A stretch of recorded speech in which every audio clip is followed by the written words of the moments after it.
انسان کی خواہشات لامحدود ہیں۔ وہ زمین پر بستے ہوئے چاند اور ستاروں پر کمند ڈالنے کا ارادہ رکھتا ہے۔ اس وسیع کائنات میں اگرچہ انسان کا وجود بہت چھوٹا سا ہے، البتہ انسان نے خلا کو بھی تسخیر کرنے کا عزم کر رکھا ہے۔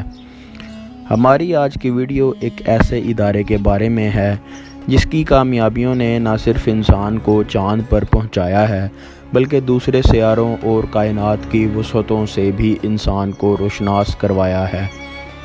ناسا کی بنیاد کیسے رکھی گئی؟ روس اور امریکہ کی اسپیس ریس کیا تھی؟ ناسا اپنے پروجیکٹس پر کتنا پیسہ خرچ کرتا ہے؟ حال ہی میں آپ نے ناسا کی جیمز ویب ٹیلیسکوپ کا ذکر بھی سنا ہوگا۔ یہ ٹیلیسکوپ کیا کام کرتی ہے؟ آج کی ویڈیو میں ہم یہی سب جانیں گے۔ 1957 میں روس نے دنیا کی پہلی آرٹیفیشل سیٹلائٹ بنا لی۔ اگرچہ یہ ایجاد انسانی تاریخ کی ایک بڑی کامیابی تھی، البتہ امریکہ اس سے ہرگز خوش نہیں تھا۔ ناسا کے قیام سے پہلے امریکہ میں national advisory committee for aeronautics کے نام سے ایک ادارہ موجود تھا جس کا کام خلا پر ریسرچ کرنا ہی تھا۔ البتہ روس خلائی ٹیکنالوجی میں امریکہ سے بہت آگے تھا۔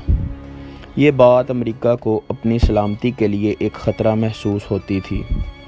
خلا پر کی جانے والی ریسرچ خلا اور پوری کائنات کے بارے میں تو معلومات فراہم کرتی ہی ہے، لیکن اس کے ساتھ ساتھ یہ معلومات راکٹس، جیٹس اور دیگر جنگی جہاز بنانے میں بھی کارآمد ثابت ہوتی ہیں۔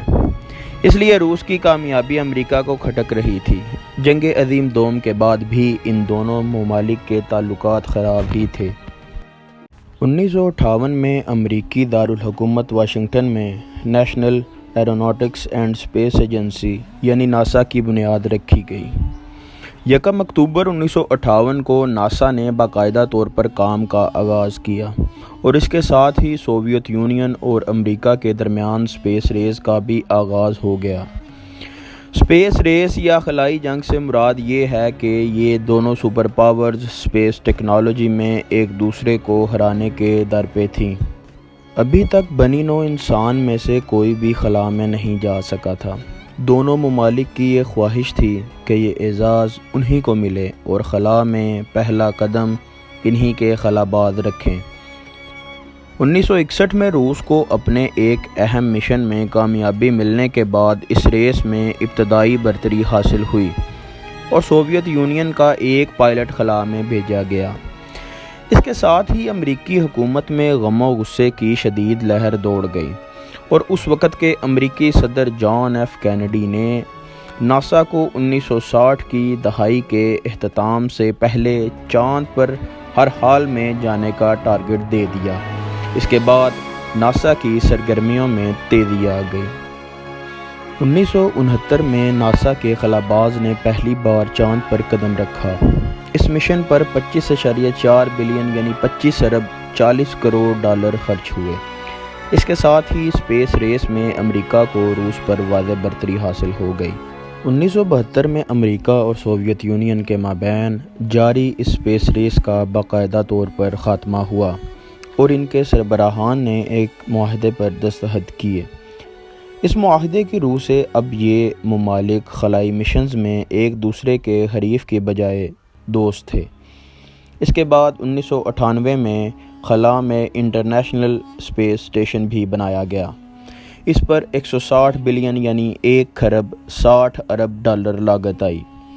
یہ انٹرنیشنل اسپیس اسٹیشن دراصل ایک طرح کی آرٹیفیشل سیٹلائٹ ہے جو خلا میں زمینی مدار کے اندر معلق رہتی ہے اور یہ ایک لیبارٹری کے طور پر کام کرتی ہے۔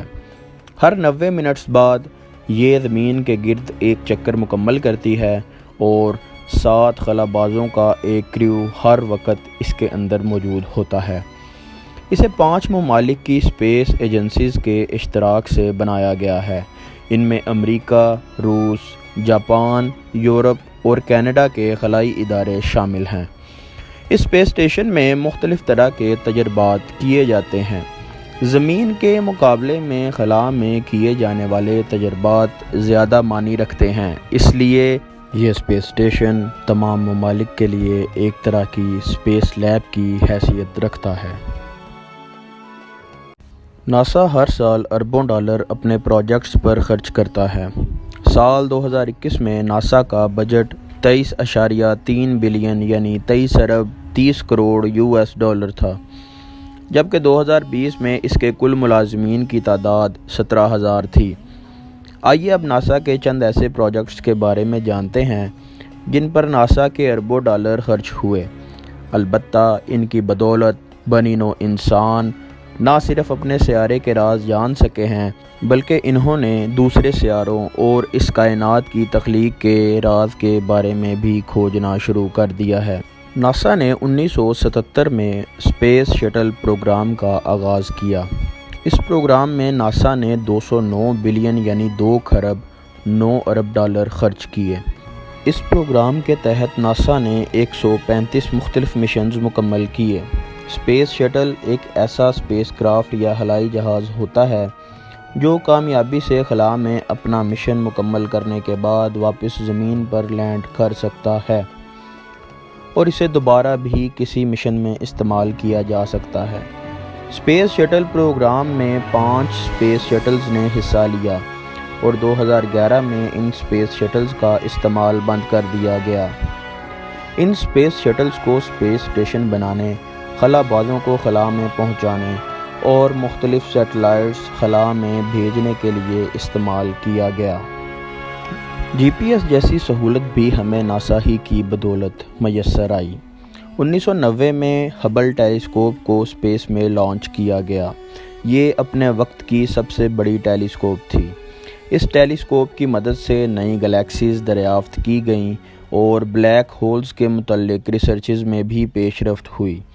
آج بھی یہ اسپیس میں ہی موجود ہے اور اس پر اب تک 10 بلین یعنی 10 ارب ڈالر خرچ ہو چکے ہیں۔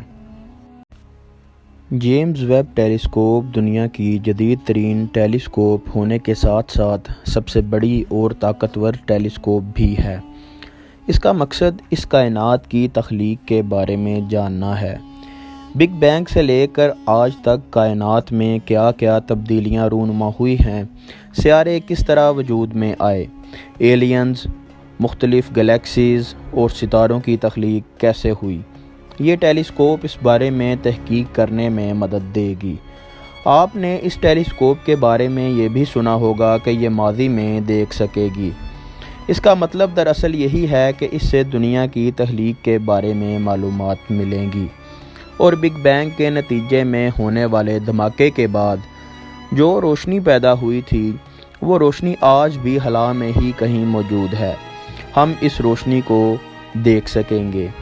اس مشن کا آغاز 1996 میں ہوا تھا۔ پلان کے مطابق 2007 میں اسے لانچ کیا جانا تھا، البتہ ایسا ممکن نہ ہو پایا۔ اس کی تیاری میں کئی سال لگ گئے اور یہ ٹیلیسکوپ 2016 میں مکمل ہوئی۔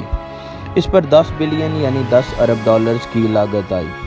25 دسمبر 2021 کو اسے اسپیس کے لیے روانہ کیا گیا اور تقریباً 30 دنوں میں یہ 1.5 ملین کلومیٹرز کا فاصلہ طے کر کے اسپیس میں ایسے مقام پر پہنچی جہاں کشش ثقل اس پر اثر نہ کر سکے۔ پوری دنیا میں آج کل اسی ٹیلیسکوپ کی دھوم مچی ہوئی ہے اور اب دیکھنا یہ ہے کہ یہ ٹیلیسکوپ کتنی کارآمد ثابت ہوتی ہے۔ البتہ ابھی ان تحقیقات کے نتائج سامنے آنے میں مزید کئی سال لگ جائیں گے۔ ناسا کئی دوسرے سیاروں کے بارے میں بھی تحقیقات کرتا رہتا ہے، البتہ سب سے زیادہ کامیابی اسے مریخ پر ملی ہے۔ ناسا کا سب سے پہلا مارس مشن 1964 میں شروع ہوا تھا۔ اس کے بعد ناسا اب تک مزید کئی مارس مشنز میں کامیابی حاصل کر چکا ہے۔ 14 نومبر 1971 کو ناسا کا ایک راکٹ پہلی بار مریخ کے مدار تک پہنچا۔ اس راکٹ نے اس سرخ سیارے کے متعلق کئی اہم معلومات اکٹھی کیں اور مریخ کی کئی ایک تصاویر بھی لیں۔ 1992 میں ناسا نے ایک اور راکٹ مارس کے لیے روانہ کیا، البتہ یہ راکٹ مارس پر پہنچنے سے پہلے ہی کھو گیا اور ناسا کا اس سے رابطہ منقطع ہو گیا۔ اس اسپیس کرافٹ پر 813 ملین یعنی 81 کروڑ 30 لاکھ ڈالرز خرچ ہوئے تھے۔ البتہ ناسا کا یہ سارا پیسہ ضائع ہو گیا۔ 1997 میں ناسا نے مارس پر پانی کی موجودگی کی نشاندہی بھی کی۔ 2014 میں ناسا نے اس سیارے پر زندگی کے آثار ڈھونڈنا شروع کر دیے۔ ناسا کے مطابق کئی ہزار سال پہلے یہاں پر زندگی موجود تھی۔ 2016 میں مریخ پر برف کی موجودگی کے آثار بھی پائے گئے۔ ناسا نے 2030 کی دہائی تک مریخ پر انسانی بستی بسانے کا اعلان بھی کیا ہے۔ آپ بھی ناسا کی ویب سائٹ پر جا کر مارس پر جانے کے لیے اپلائی کر سکتے ہیں۔ ناسا چونکہ ایک حکومتی ادارہ ہے، اس لیے ناسا کے تمام پروجیکٹس اور مشنز کی رپورٹ امریکی صدر کو دی جاتی ہے۔ ناسا نے کئی ممالک میں اپنے میوزیمز اور وزٹ سینٹرز بھی کھول رکھے ہیں۔ 1961 میں پاکستانی اسپیس ایجنسی اسپارکو کے کچھ افسران کو ٹریننگ کے لیے ناسا بھیجا گیا۔ 1962 میں پاکستان نے اپنا پہلا راکٹ رہبر 1 لانچ کیا۔ ناسا نے اس سلسلے میں پاکستان کی بھرپور مدد کی۔ البتہ امریکہ نے ایک شرط بھی رکھی کہ پاکستان اس راکٹ اور اس کے لانچ کے متعلق تمام معلومات امریکہ کو فراہم کرے گا۔ ناسا ان دنوں اپنے مون مشن پر کام کر رہا تھا اور وہ اس راکٹ لانچ کے ذریعے اپر ایٹماسفیئر میں ہوا کی رفتار، درجہ حرارت اور ایسی ہی دیگر معلومات حاصل کرنا چاہتا تھا۔ ناسا آج دنیا کی سب سے بڑی اسپیس ایجنسی ہے۔ آئے دن ہم ناسا کے کسی نہ کسی کامیاب مشن کے بارے میں خبریں سنتے رہتے ہیں۔ بلیک ہولز، ایلینز، گلیکسیز، سیارے، یہ سب یقیناً انسان کے تجسس کو بڑھاتے ہیں اور انسان اس علم کی کھوج میں لگ جاتا ہے۔ ناسا اسی علم کی پیاس کو پورا کرنے میں اہم کردار ادا کر رہا ہے۔ ناظرین، اگر آپ اسی طرح کی معلوماتی ویڈیوز دیکھنا چاہتے ہیں تو ہمارے چینل کو سبسکرائب کیجیے اور کمنٹ سیکشن میں اپنی رائے کا اظہار کیجیے۔ شکریہ۔